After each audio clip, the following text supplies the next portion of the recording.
రాజ్యమేది లేదు గాని రాణిలాగా చూసుకుంటా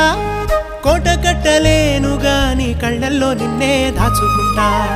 రాత ఎట్లా రాసి ఉన్నా మార్చి నీతో రాసుకుంటా స్వర్గమంటూ ఉన్నదంటే అది నీతోనే ప్రతిరోజు పంచుకుంటా నిన్ను గన్న మీ నాన్న కన్నా లారు ముద్దుగా సాదుకుంటా నీకు కోపం వస్తే కొంత దూరం ఉంటా నువ్వు గీత గీస్తే నేను దాటనంట కంట నీరు కంటి రెప్ప దాటకుండా కాటుకై కావలుంటా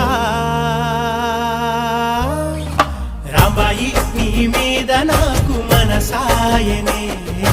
ఏనాడు నిన్ను వీడిపో